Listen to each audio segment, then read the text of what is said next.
Hello ladies and gentlemen, I am BorderWise and welcome back to From the Depths, Weird and Wonderful.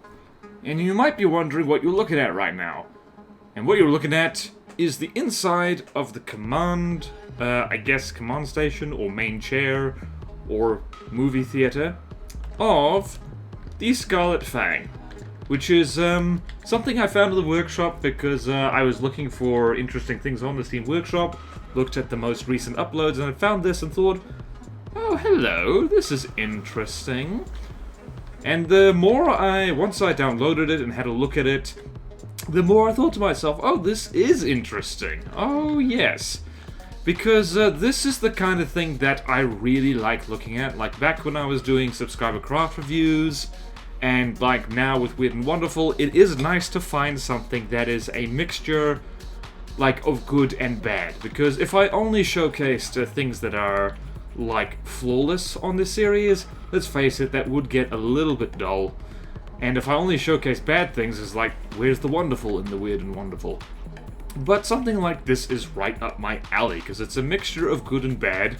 And the combination of the two is what makes it fun and interesting to talk about. So, without further ado, this is the Scarlet Fang. It is an airship, a fast one, and just over 175,000 materials in cost, and it is by an author called GenbuST, with some, I believe that is Japanese characters in the name, which I cannot pronounce.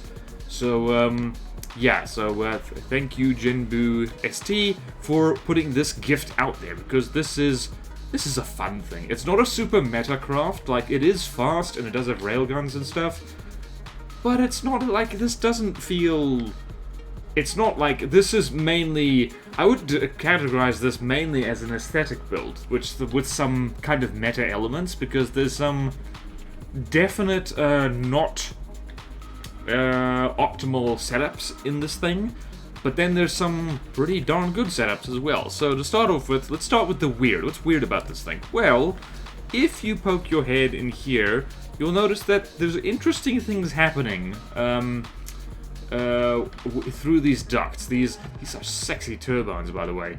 And that sexy turbine effect, as it happens, is caused by piston...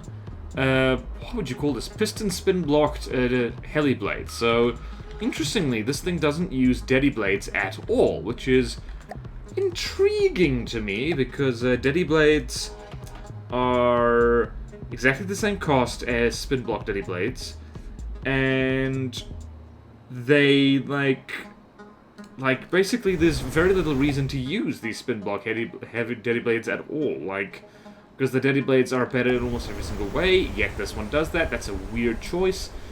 And, yeah, it's like, and the way they've done this, they've essentially spin-blocked twice as much, basically twice as much Daddy, or helicopter blades, into the same space by basically activating a piston. So if you do this, you will see that these things are actually two separate ones, and like they've been merged into each other. So that's so yeah, that is definitely very exploity and cheaty. It's basically a way of getting twice as much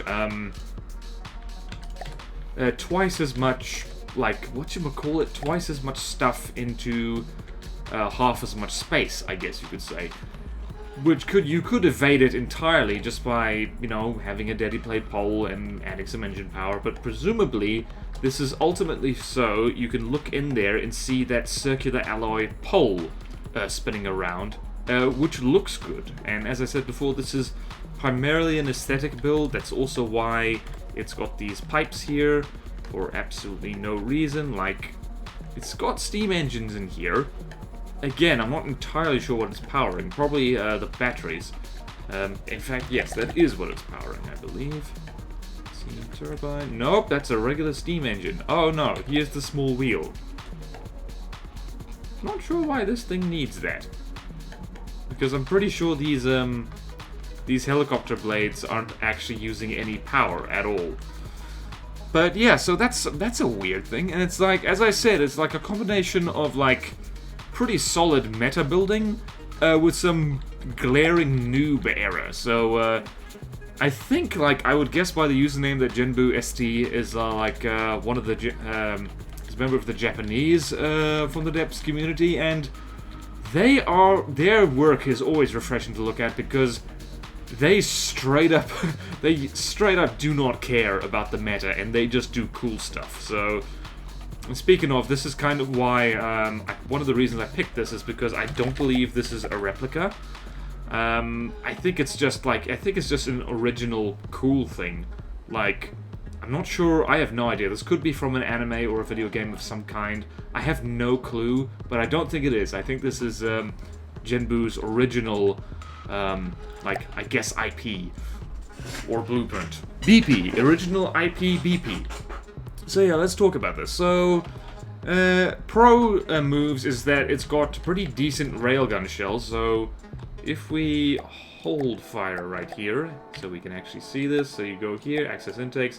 This is, how much rail power does it use? It uses 12,000. So let's go here. 1, 2, 3, 4.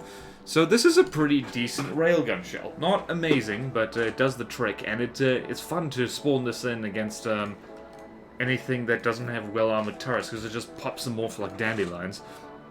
So 1,000 explosive damage, 30 armor piercing, 8,000 kinetic damage. That's enough to pass through at least 1 meter of metal.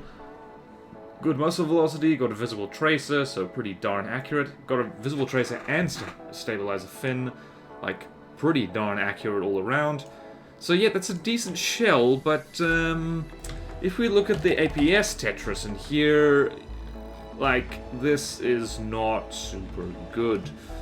Like, it's just not particularly well optimized, I guess you could call it. Like, to give you an idea of what I'm talking about, so let's yank this thing out so you can see it, and already you can see the shape of it over here is not ideal. It is not making good use of the space, and it's like kind of half armored. So I always bang on about like armored turrets being a good thing. This is kind of not particularly helpful because like, it's armored in there, and goodness knows I also tend to do this in turrets if I just have spare room and it does what I want to do, and I'm like, screw it, throw some blocks in there just for giggles. And this is just, it's just wasting space, because this is a 1, 2, 3, 4, 5 5x5 turret, and it's just, it could do so much better. And this diamond pattern as well could do so much better. I really need to do an updated APS Tetris video because to talk about how to do this well. So yeah, also too many intakes by the looks of it. So yeah, autoloader, yeah, so Melodies 2 intakes for sustained fire has 5, way too many, and the firing rate actually isn't very good. So if we go hang out on the barrel again, you can see here the maximum rate of fire is 9.4 rounds per minute. But the ammo intake limit is up at 27, and the cooling limit is up at 23, so really doesn't have enough autoloaders, too many things. So multiple things wrong with that. So, like, good shell, not a super good gun to fire it from. And the sub-op shenanigans are the kind of thing, like, I don't know, it's debatable whether that is like a pro move or not, or an experienced move. That's the kind of thing that I feel that a new player probably wouldn't know how to do unless they were told, or unless they've mucked around with spin blocks for an awful lot, so I kind of consider it a pro move. It's like the kind of exploit that you need to learn about somehow before you actually do it. But yeah, so like, I don't know, your mileage may vary on that. And then, but then there's a bunch of other things. So it has a grand total of 4 missile interceptors, and that is its sole token, its sole token, nod to missile defense. So let's turn this off here, and if we spawn in a pair of Corsairs, for instance, you'll see that this thing gets hit by missiles an awful lot, even though it moves quite fast. It moves at 130 meters per second.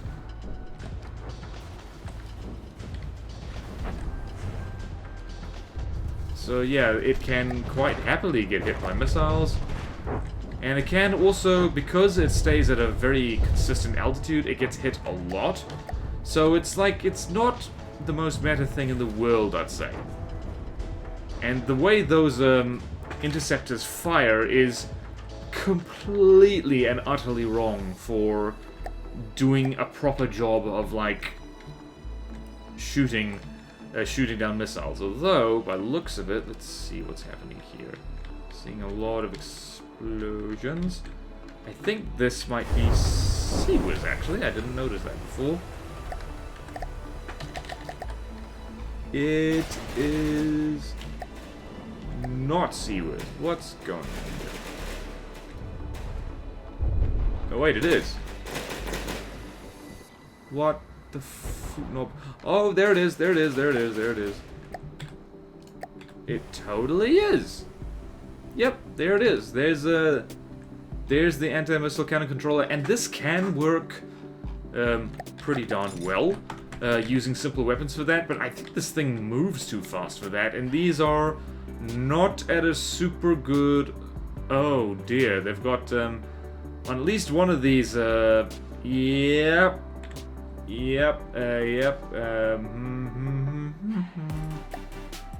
they've got it set the wrong way around, so that's unfortunate. So yeah, it's like, this is the interesting thing. The more I look at it, it's like, wow, really get, I get this thing. So yeah, so not good Seawiz, terrible missile defense all around, also bad EMP defense. So you'll notice, let's see, are there any surge protectors in this thing that's mostly made out of alloy and metal?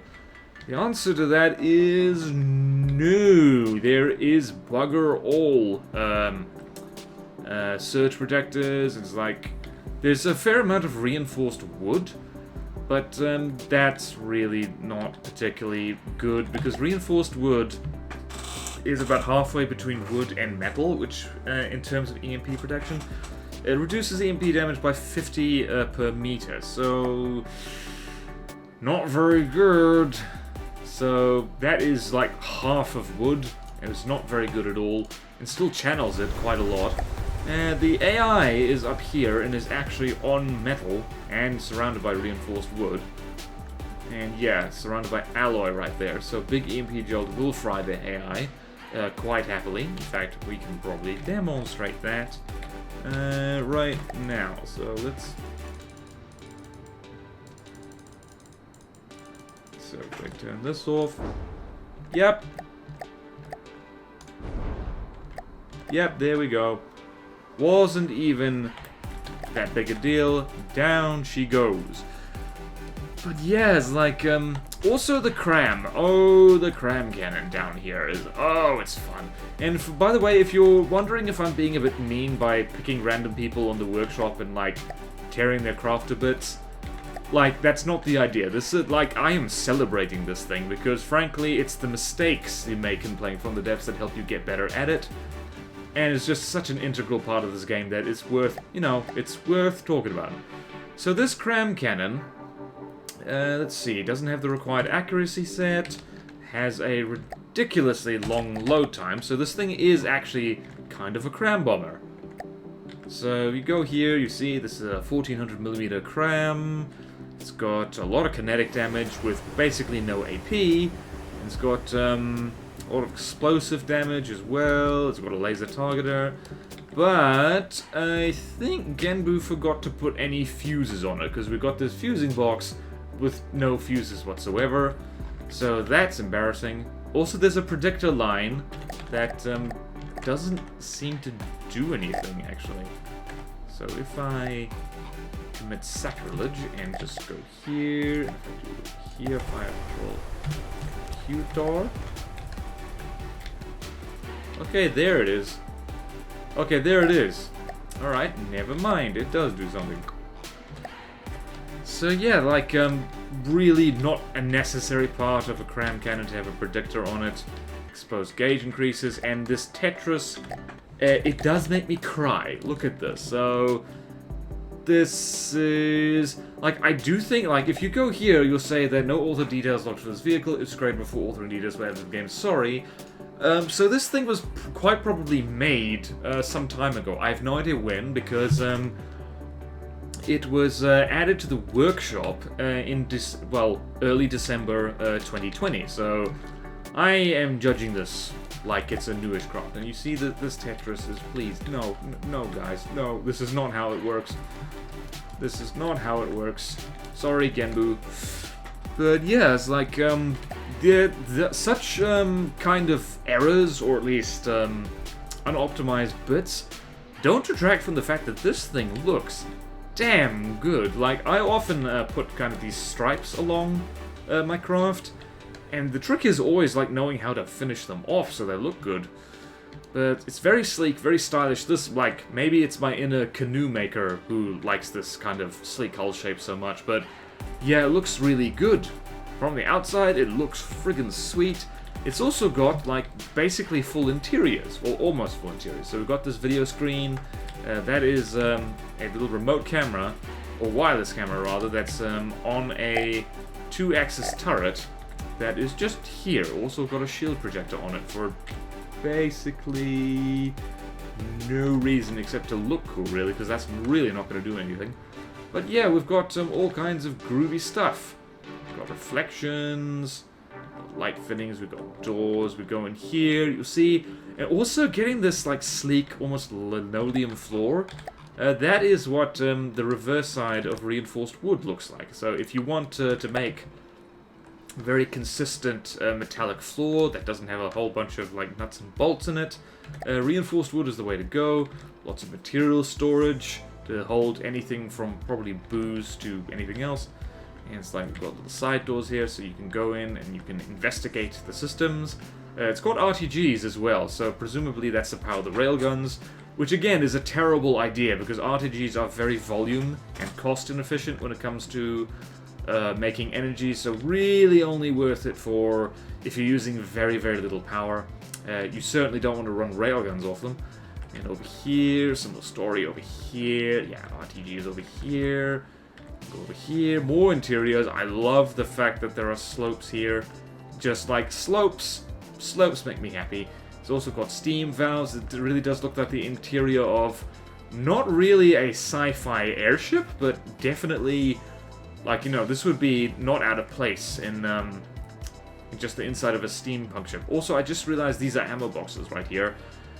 And, like, this is not my first time walking through the interiors of this thing, but the fact I didn't notice the first time should give you an idea of how these things actually make pretty good walls. The fact that they are situated within exploding distance of the main AI and the very expensive RTGs, let's not judge that too hard. Like, I think ammo boxes were used precisely here because they look good. Same with the display panels up there. Which way were we going? We're going here. So go here. Here's like actual steam machinery. Mind your fingers and toes. Up here, whole bunch of ACBs just to got that kind of control room look. This looks actually a lot like something that Robaz would do. Very cool. Also the main brain of the thing. Here's the AI surrounded by reinforced wood. And here's doors that I missed before that allow you to go outside. That literally just found that. So, as it is not a super good idea meta-wise to have actually a door leading straight to your main AI, like, this is kind of cool. I do have to admit, like I said, this thing has style. You can't deny it that. And basically, no one else has found it on the workshop yet, or so it looks like, so, might be the first person to even talk about it. So, yeah, link to it will be in the description. Also, decals. Like, this looks... I do some of Genbu Heavy Industry. I have no idea. Maybe this is a building group in the Japanese from the Depths community or something. Maybe it's the Genbu's own fluff. But who knows? Because, like, I do like this thing. It looks cool. So, yeah, what am I talking about? Yeah. And, like, in a weird way, if you are gonna go, like, a style but still have a somewhat effective craft, especially if you do an AI compartment like this, I mean, dig as hell. To be fair, the AI compartment is on the top of the craft, and this thing is mainly optimized for shooting at things that are below it. So if we spawn in a plunderer, for instance, Yeah, also this top railgun has got an AA mount, which means it can't fire down very well. So you go down here, it's got missiles that do missile things. And it's like, it does absolutely fine against things armed primarily with CRAM cannons. It's like, no worries there. And super, super accurate railgun. That, doesn't do immense amounts of damage, but just kind of plinks away a little bit. Also, was that the CRAM cannon that just fired? Yes, it was, but it missed. And it drops bombs by the looks of it. There's a lot of stuff crammed in here. Useless interceptors, there we go.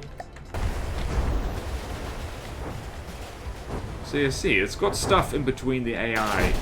And it's also got spaced armor, which is nice. Admittedly, it's got struts in here for absolutely no reason. And it's got this, oh, dearie me, that's bad news.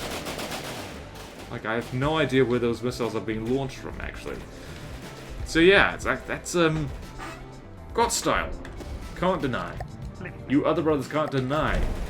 When this thing walks in with its... And, like, the fact that there's a camera there just makes it look so cool when it's doing its attack run. So, if you, for instance... Oops. Why did I do that? Didn't need to do that. Alright, so let's do... this. So now, this fella has a 7.3 reload time. And will actually fire. And you can see it fire, and it looks really good. Also doesn't have enough... there we go. Is that going to be a hit? And it also looks dramatic as balls when the camera gets shot. Because it's just... last thing you see is like, what happened? Last thing we saw was CRAM cannons. I do like that, it's cinematic. And, yeah, so gets points for even using a CRAM cannon. Like, I've met many people in the From the Depths community who just do not understand anyone using CRAM cannons. Just like, why would you ever? APS is better. And it's like, shut up. CRAMs are cool. Leave me alone. Yeah, and also, for absolutely no reason again, it's got... where is it? Okay, let's stop the plunder doing this thing. Oh, there it is. So, it's got hydrofoils. Why it has hydrofoils is probably... just in case it spawns in the ocean. Moving out. So, I'm gonna go here. And you spawn in... the ocean, which isn't much of a problem anyway because, like, this is an airship. It uses helicopter blades. So, yeah, it's like, yeah, I can't... this is one of those craft that it's got a lot of flaws, but it does, you know, it's flawed with style. And at the end of the day, if you're building things in From the Depths, that's sometimes the best you can hope for. Like, goodness knows, a lot of my craft are flawed and they don't even have style. So, there you go. This is the Scarlet Fang by GenbuST, following Japanese characters. And it's like, it's a fun thing. Like, with a bit of retrofitting, this could actually be a super scary craft, because all the right ingredients are there. It's got APS, it's got missiles, it's got a space all dedicated to CRAM bombing. You could fill this up a lot more. It's got big custom jets, got a repair bot or two. It's got really cheesy propulsion. So yeah, it's there. It's like, just needs a few tweaks and it'll be super scary. So Genbu, if you're watching this, thank you for putting this this thing up on the workshop. At least one person appreciates it. Hopefully the people watching this will appreciate it as well. So, and thank you all so much for watching. Please like, comment, subscribe if you want to see more videos like this. Support me on Patreon if you like, it really helps. No, Patreon and YouTube membership, I've got that, don't forget. If you like, it really helps. Thank you to all my current supporters, and I will see you next time in From the Depths. Weird and wonderful, and I literally just forgot. Another fun thing, this thing has mimics in the front for absolutely no reason, and I can't help but love that. Farewell.